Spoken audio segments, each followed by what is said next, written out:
rendez-vous avec le Seigneur. Certainement ce soir, le Seigneur va faire quelque chose pour nous. Donc, soyons concentrés. Depuis cette semaine, nous avons commencé à parler de la compassion, la miséricorde, la grâce, la mission. Le thème de cette semaine, c'est vivre pour Dieu, multiplier les disciples. Alors, comment vivre pour Dieu pour pouvoir multiplier les disciples? Les dieux ont vu la miséricorde et la justice. Nous avons dit la miséricorde triomphe de la justice. Hier, nous avons vu la grâce et la mission. Et ce soir, nous allons voir la compassion et la justice. Bien de verset, tu es déjà équipé. Tu as déjà ton plan, tu as déjà ton stylo. Alors, soyons concentrés. Le sommet ne sera pas ton placage ce soir. La pratique ne sera pas ton placage ce soir. Alors, soyons concentrés que nous sommes venus chercher. Ça, le Seigneur a le meilleur pour nous ce soir. Et à présent, nous passons la parole à le moteur du jour, qui est celui que nous connaissons très bien, le papa ancien, tout au monde.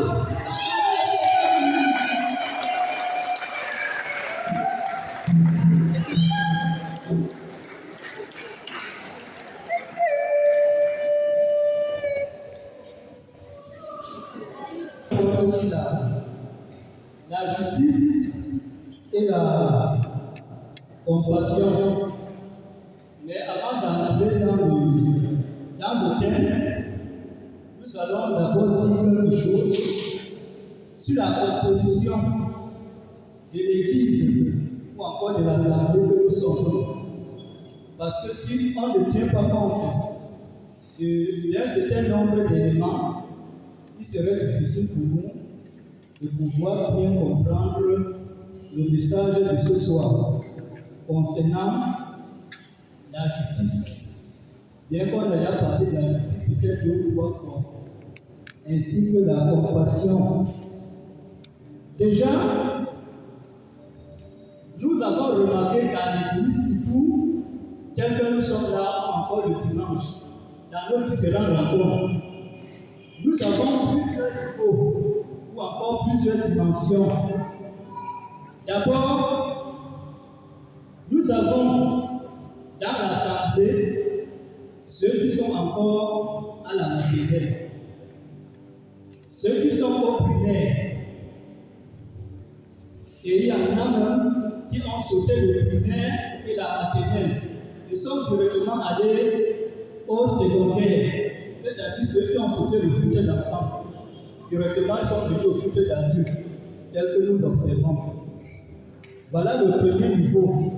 Nous avons donc également les secondaires, les supérieurs, ceux qui ont même fréquenté jusqu'à l'école de vie.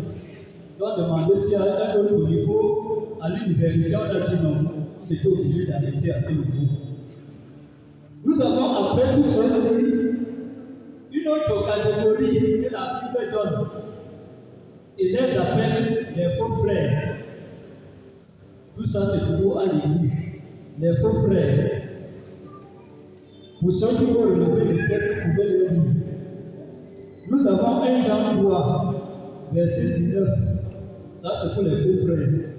1 Jean 4, verset 5. Et nous avons également le livre de Jude.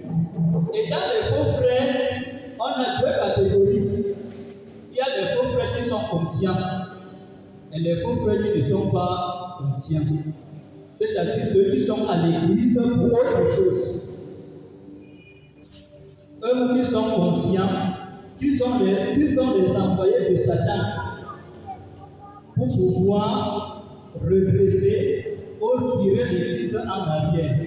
Pendant qu'on avance, ils tirent en arrière. Et ceux-là qui sont conscients ont des grands postes de responsabilité dans l'église. On peut voir à ce niveau dans 2 Corinthiens au chapitre 11, versets 13 à 15. Là, l'apôtre Paul parle des faux apôtres, qui sont les serviteurs de Satan, mais déguisés comme s'ils étaient des apôtres de Christ. On a un autre exemple que l'apôtre Jean donne. Ici, c'est dans 3 Jean, verset 9 à 10. Là-bas, l'apôtre Jean parle de Démétrius, un responsable à qui il a écrit une lettre. Et ce responsable a pris sa lettre et l'a mis dans le casier. Et il parle très mal de l'apôtre Jean et des autres apôtres. Et l'apôtre Jean dit donc dans cette épître que lorsqu'il va donc revenir, il va donc traiter son cas. On peut donc comprendre qu'il y avait plusieurs responsables. Et parce qu'il avait donné certains responsables qui étaient un faux frère, un faux apôtre, un faux responsable, a pris la lettre, l'a mis dans le casier. Et pour la deuxième lettre, il a envoyé à un autre responsable. Et c'est pour ça qu'il attire l'attention de cet autre responsable en lui demandant de ne pas suivre ce mauvais exemple. Ça, c'était donc pour nous permettre de nous situer pour que nous puissions bien comprendre de quoi il est question. Parce que dans notre enseignement, nous n'allons pas rester au petit niveau. On va un peu élever le niveau pour nous permettre de bien comprendre un certain nombre d'éléments. Déjà, nous entrons dans l'introduction. La justice et la compassion sont tous deux les attributs de Dieu. La justice et la compassion, ce sont les attributs de Dieu. Ça veut dire que Dieu est juste. Dieu est aussi compatissant. Ce sont des attributs de Dieu. On peut dire la nature de Dieu. Car Dieu seul est juste et compatissant de nature.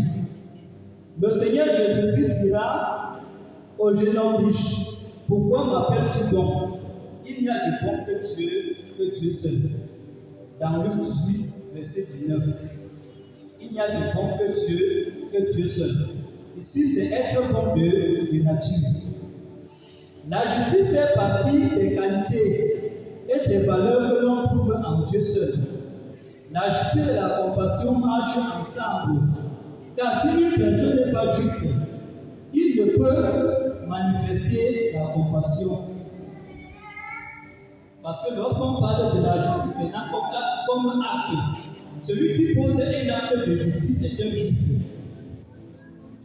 C'est pour ça qu'il peut poser un acte de justice. Donc il y a justice comme attribut de Dieu.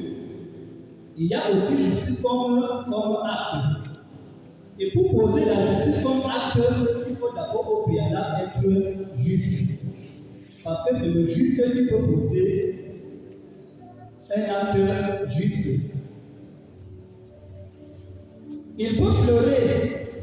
L'homme peut pleurer par exemple le sort de quelqu'un, mais ne pourra rien faire de plus.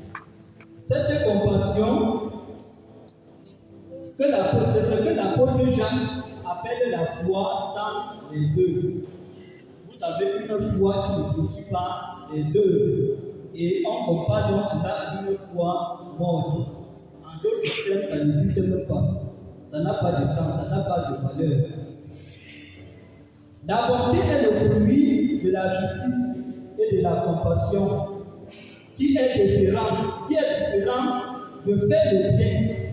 Car quelque chose peut être bien, mais ne pas être juste. Donc faire le bien, c'est différent d'un acte juste. Parce que quelque chose peut être bien, mais ne pas être juste.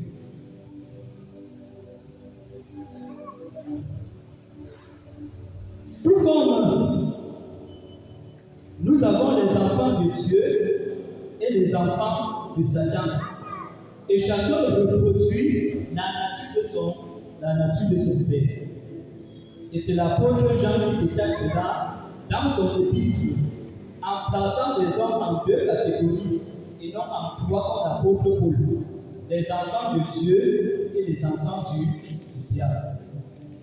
Les enfants de Dieu qui sont caractérisés par le caractère de Dieu, qui est l'amour, la compassion, la justice et la vie sans péché.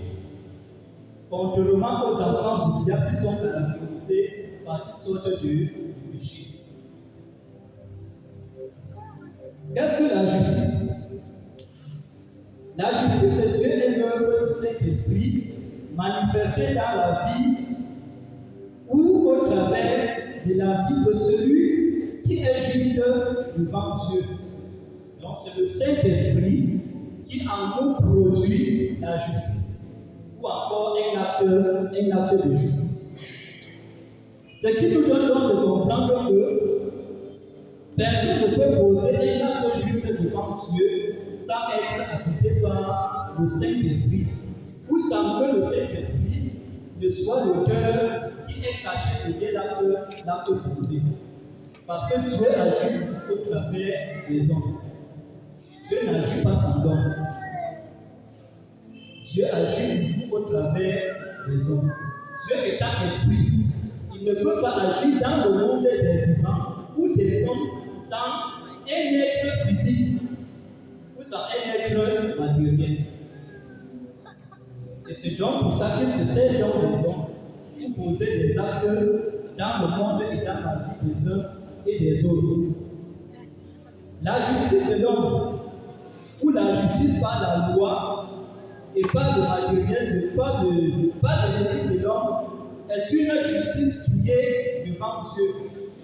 Ésaïe 64, au verset 5.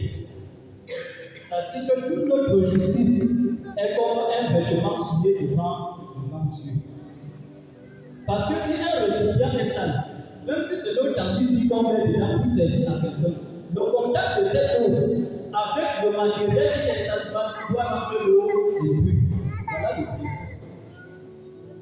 Donc l'homme étant déjà impur, il ne peut rien produire de juste. Encore aux cieux de Dieu. La justice est donc la norme de la vie des enfants de Dieu qui ont atteint une certaine maturité, qui sont passés d'enfants à fils de Dieu. Nous voyons dans Romains 8, verset 14. Donc la Bible parle des enfants de Dieu et des fils de Dieu. Les fils parce qu'ils ont atteint une certaine maturité dans la vie chrétienne, dans la marche chrétienne. Ils peuvent connaître ce que l'Épître aux Hébreux appelle la nourriture solide qui n'est pas donnée aux enfants.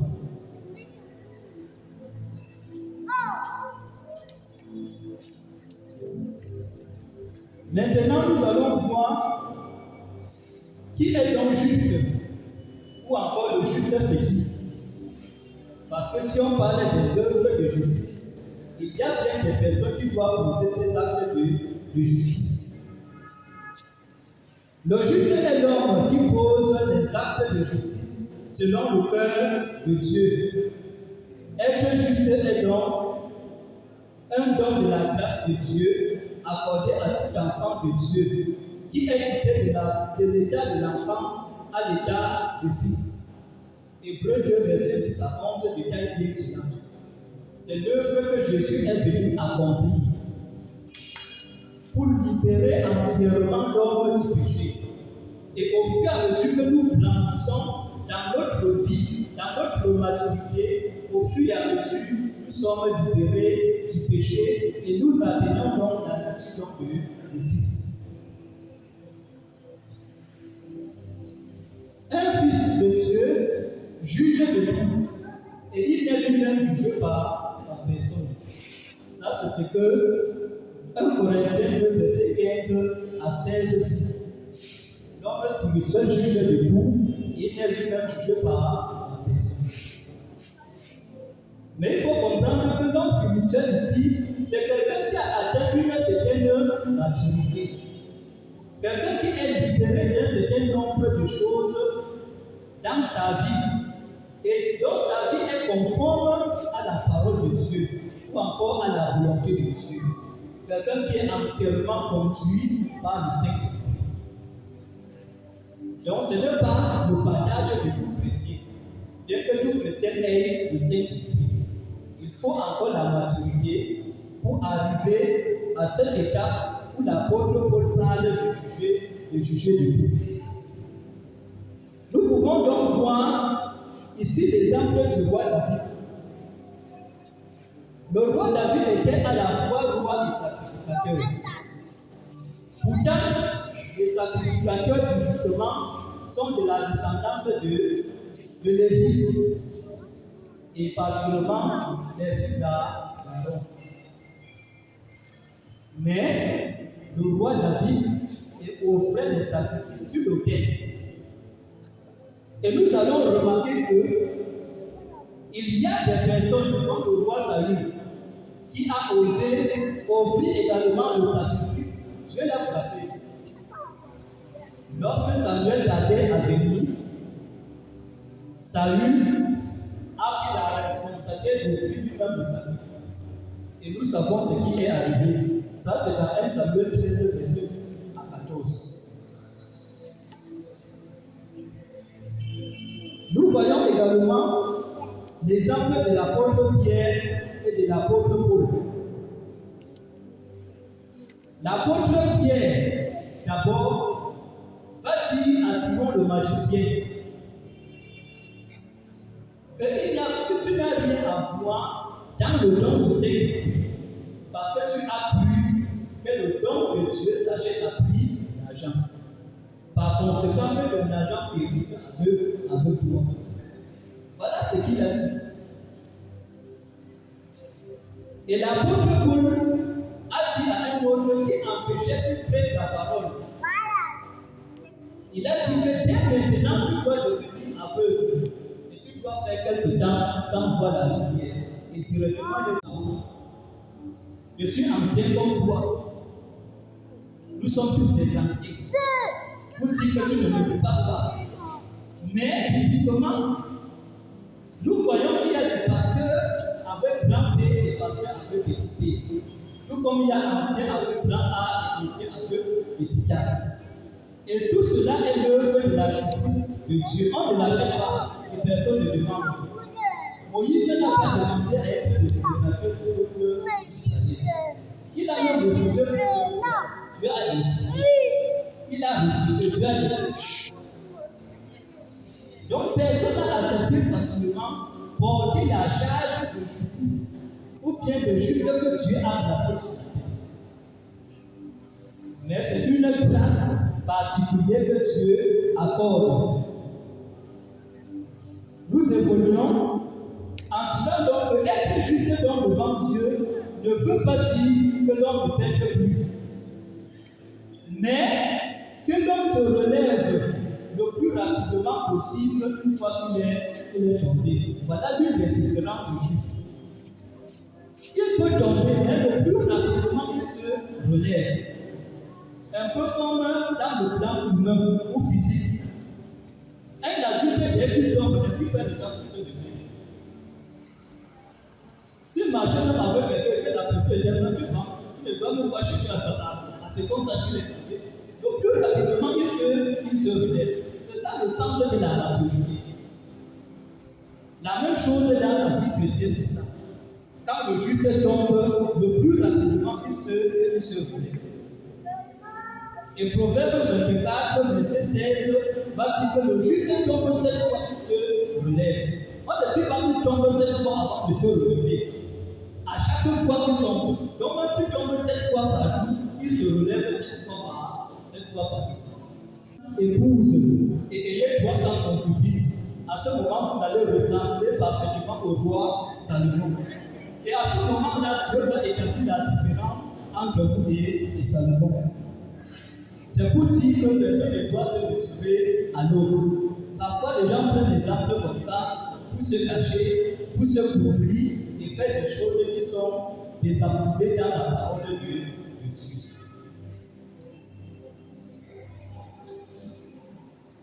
Comment donc nous pouvons reconnaître le juste? On va aller rapidement. L'enseignement est ceci. Donc, si quelqu'un voudrait, il aura la procédure dans ta foi. C'est pas. Comment reconnaître le juste? Il y a des gens qui, lorsqu'on parle de juste ou bien de l'être de nouveau, on demande est-ce que tu as le foi-maître? Le foi-maître est biblique, elle existe. Et je vais vous donner le foi-maître pour reconnaître si vous-même vous êtes juste ou bien quelqu'un d'autre est juste. Le foi-maître existe. Première chose, nous l'avons déjà dit, le juste ne prend pas certains passages de la Bible comme prétexte pour justifier son péché. On dit que vous êtes pardonné une fois pour toutes. Je ne me souviendrai plus de vos péchés. Alors, quelqu'un qui a pas la matérielle va la suffire que comme c'est comme ça, je peux donc pécher comme je veux parce que Dieu m'a déjà pardonné. Ça montre tout simplement que tu n'as pas la matérielle. Peut-être que tu ne veux pas t'envoyer ici à l'école. Donc, ton niveau est encore très bas. Parce que l'ensemble de réflexion témoigne que tu es encore très bas, très loin de la vérité. Parce que, par exemple, une femme qui se marie, son mari signe par exemple une monogamie, bien commun, et dit que je ne dois jamais divorcer avec toi. Elle dit maintenant, bon, après quelques jours du mariage, elle dit que comme mon mari a signé une monogamie, il a même pris l'engagement de ne jamais divorcer, maintenant je peux jouer ma vie comme je veux. Est-ce que cette femme est sérieuse? Voilà comment nous sommes, ceux qui réfléchissent comme ça. Ceux qui tordent le sens de la parole de Dieu pour justifier leur péché. Voilà exactement à quoi ils leur ressemblent. Comment vous n'êtes pas sérieux? Deuxième chose, le juste aime ses ennemis. Il prie pour ceux qui le maltraitent, car il connaît quel rôle important et crucial ses ennemis jouent dans sa vie. Quand Jésus dit aimez vos ennemis, ce n'est pas que vous allez prier pour qu'ils ne vous persécutent plus, ou bien pour qu'ils se convertissent, ou bien pour qu'ils soient vos amis. Vous allez remarquer par exemple à travers Joseph et Anne que ce sont leurs ennemis qui ont fait leur force. Sans leurs ennemis, sans les ennemis de Joseph ne serait jamais être ce qu'il a été.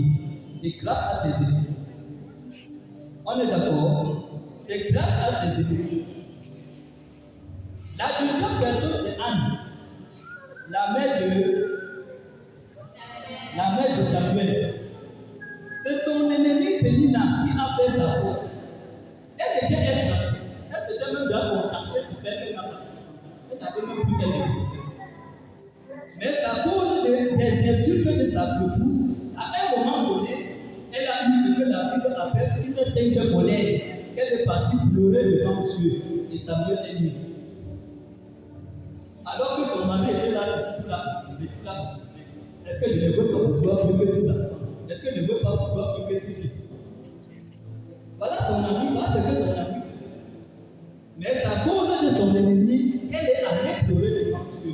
Et Samuel est né. Donc il faut aider vos ennemis. Donc vos ennemis ne sont pas des mauvaises personnes sur votre destinée. Il y a des choses qu'il n'y a que vos ennemis qui peuvent vous permettre d'atteindre dans l'accomplissement de votre destinée. Tu peux être en train de travailler quelque part. Dieu a prévu quelque chose de meilleur pour toi ailleurs. Mais tes amis vont toujours chercher à te contenter. Mais si un ennemi s'élève, il va monter un faux coup. On va te licencier. Et là maintenant tu vas pleurer devant Dieu. Dieu doit maintenant profiter les portes de là où tu avais réservé. C'est quoi le travail des ennemis? Ce qu'un ami ne peut pas faire. Ce qu'un camarade ne peut pas faire. Ce que quelqu'un qui t'aime ne peut pas faire. Il faut aimer sincèrement ses ennemis. Et voilà ce que le juste fait. Sincèrement, de tout son cœur, de prier même qu'il réussit à se faire. C'est ce que Jésus a fait.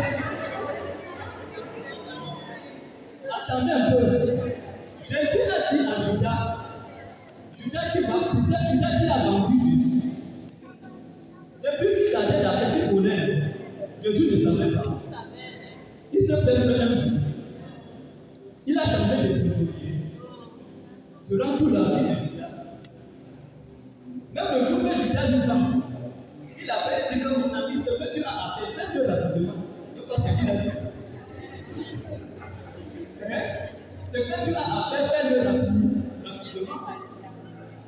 Donc, sans les ennemis de Jésus, comme Jésus n'avait pas été crucifié.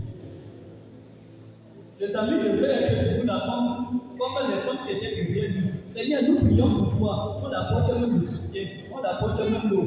Si on était même capable de dire à Pilate qu'il faut le laisser, on allait le faire. Donc voilà quelques exemples parmi tant d'autres qui montrent que le juge est celui qui a atteint cette maturité. Mais si vous ne l'avez pas atteint, ça serait difficile. Parce que lorsque vous saignez, ça veut les pleurs, comme la Bible le dit. Mais c'est lorsque vous récoltez avec les chants de joie. Donc le juste aime ses ennemis. Voilà. Le deuxième test de foi, ou bien le deuxième foi même. Le juste est un responsable sur le plan spirituel, car il a compris que tout ce qui est permis, mais que tout lui est permis, mais il a choisi de ne faire que ce qui lui est utile. Parce qu'il a compris que tout ce qui lui est permis ne lui est pas utile. Donc même si je t'ai permis d'avoir 10 femmes, je choisis d'avoir une seule. Voilà le juste. Même s'il m'était permis, parce que 10 femmes ne me seraient pas utiles. 2 femmes ne me seraient pas utiles. Ce qui me serait utile, c'est une femme. Voilà le juste. Voilà comment il réfléchit. Il ne cherche pas dans la Bible de voir avec combien de femmes. Telle personne avait combien de femmes. Mais même telle personne a menti. Même telle personne a fait ceci dans la Bible pour justifier. Ce n'est pas ça le juste. Ce n'est pas ça la responsabilité. On vous donne la responsabilité parce qu'on sait que vous avez la maturité pour assumer votre responsabilité.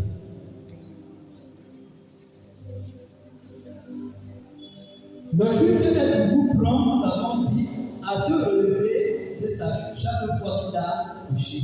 C'est pour ça que le roi devait les qualifier comme l'homme selon le cœur de Dieu. Ce n'est pas qu'il ne péchait, il péchait non. Mais à chaque fois qu'il se repent, il se relève.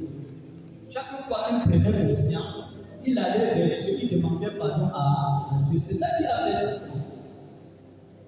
Et c'est pour ça qu'il est l'homme selon le cœur de Dieu. Parce qu'il savait se repentir. Il savait pleurer devant Dieu lorsqu'il a péché. Lorsqu'il a fait ce qui ne va pas. Il savait demander pardon. Il savait se souvenir.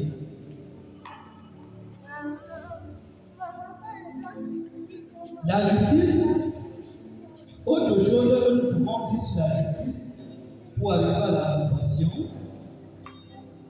la justice comme synonyme et obéissance à la loi divine.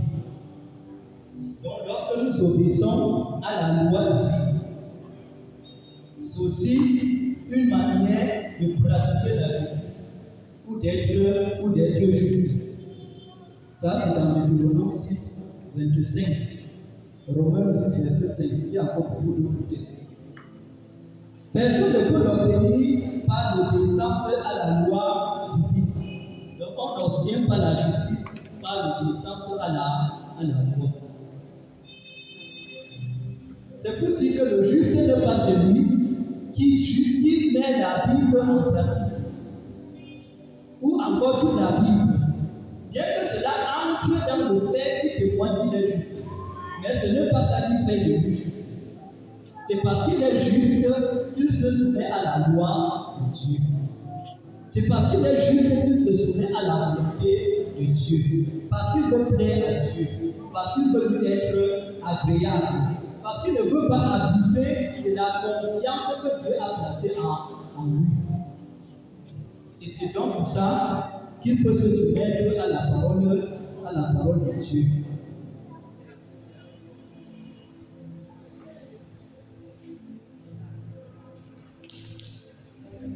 On peut également voir la justice imputée. Ça veut dire que quelqu'un pose un acte et Dieu n'impute cet acte-là à justice. Un peu comme on a vu avec Abraham dans le texte du dimanche dernier.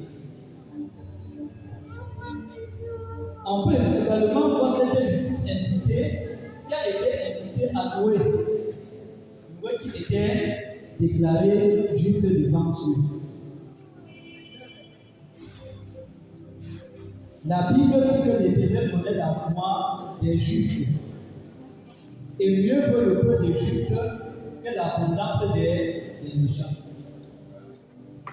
Un autre texte des Psaumes dit que l'Hébreu dit que lorsque le juste me frappe, c'est une faveur. Ça veut dire que celui qui est juste aime qu'on lui reproche. Il aime qu'on lui dise que ce que tu as fait n'est pas bien. Parce que ça lui permet de s'améliorer. Pas quelqu'un qui dit que tu t'as placé pour me juger, tu me juges pourquoi. Alors que toi-même tu n'es pas bien. Toi-même tu as fait ce que tu viens me dire que ce que j'ai fait. Un peu comme dans la parole que je dis que tu as la paille dans l'œil, mais tu juges le peu qui a la boucle dans son œil. Donc quand quelqu'un te reproche, ne prends pas ça comme prétexte pour dire que est-ce que tu vas me tuer. Ce n'est pas ça la pensée du Jésus. Maintenant, au niveau de la compassion, qu'est-ce que nous pouvons dire? La compassion aussi, comme nous l'avons dit au départ, est l'œuvre du Saint-Esprit dans la vie du juste pour répondre aux besoins d'une personne en difficulté. La compassion est l'œuvre du Saint-Esprit dans la vie d'un juste pour répondre aux besoins d'un homme en situation difficile ou encore dans les difficultés. On pose un acte qui sauve. On pose un acte qui aide la personne. Et non de dire comme l'apôtre Jacques a dit, alors on va payer, Dieu va te venir en aide. Après on se plaint, on parle. Jacques dit que si d'autres fois dans le ciel à rien. Les paroles de consolation là ne servent à rien. Et la Bible dit donc que le juste vivra par la foi. C'est par la foi que le juste vit. C'est-à-dire faire confiance à Dieu dans chaque détail de sa vie. Quand il y a une situation, que ce soit bonne ou mauvaise, le juste confie à Dieu. Il remet dans les mains de Dieu, il reste plat. Et Dieu agit en silence et en son temps. Le juste vit par la foi. La justice de Dieu également est donc la manifestation de Dieu. Dieu qui vit sa vie, Dieu qui pose l'acte au travers d'un être humain. C'est pour ça que même dans l'Ancien Testament, nous allons voir qu'à chaque fois que Dieu voulait utiliser quelqu'un, il mettait en lui le Saint-Esprit. Le Saint-Esprit lui purifiait et lui rendait disposé comme un instrument à être utilisé par Dieu. Et c'est ce que Dieu fait. Ou encore qu'il a fait dans l'Ancien Testament. La compassion est donc le fait de prendre la place de l'autre dans ses souffrances et lui accorder en retour l'aide, le secours et la solution dont nous aurions attendu des autres dans la même situation. Hébreux 13, verset 3. Prenez soin des prisonniers comme si vous-même vous étiez en prison. C'est-à-dire qu'il faut entrer dans la peau de quelqu'un pour ressentir ce que la personne ressent.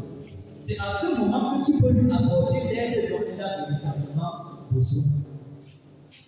Un peu quand quelqu'un te dit qu'il a mal à la dent, si tu n'as jamais plus mal à la dent, tu vas seulement critiquer, ça va passer pour faire ça. Mais celui qui a eu déjà une amalada, c'est de quoi il est question. Il faut savoir mieux apporter le secours dont il en est question. C'est ça la compassion. Le juste, tel que la Bible dit, est compatissant et il donne. Elle dit que dans compassion, il y a donné. Dans compassion, il y a donné. Qui accompagne. La compassion est l'œuvre du Saint-Esprit manifestée au travers de ceux qui sont approuvés, qui sont dépourvus de tout mérite. On peut voir l'exemple de quelques personnes qui ont manifesté la compassion depuis l'Ancien Testament jusqu'au Nouveau. On peut voir par exemple la fille de Pharaon face à Moïse. Lorsque Moïse était jeté dans le panier, elle a eu compassion de l'enfant. Et vous voyez qu'elle a apporté le soutien nécessaire auquel il n'y avait plus un autre qu'on ne pouvait plus faire que ce qu'elle a fait. C'est pas ça. Ce qu'elle a fait, il n'y avait plus à faire plus que ça. Elle a eu compassion lorsqu'elle a vu ce petit enfant dans le panier. Ça, c'est dans Exode 2, verset 6. Nous voyons également le prophète Élie dans 1 Roi 17, verset 18. On voit les amis de Job.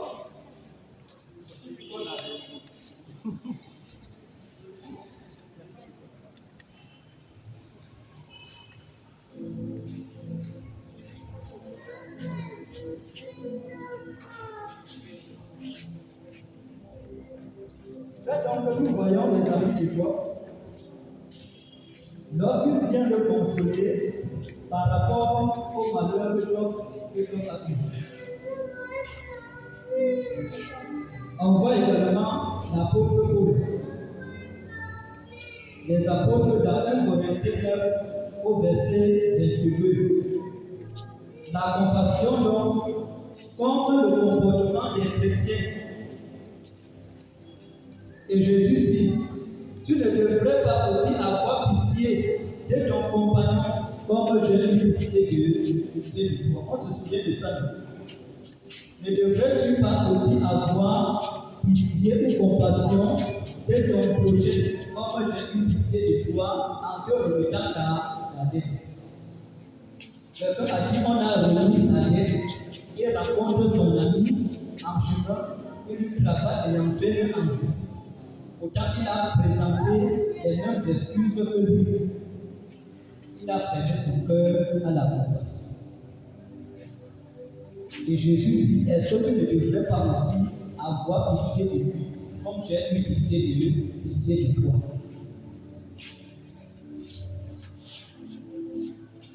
Nous allons, comme avant dernier point, parler de la compassion.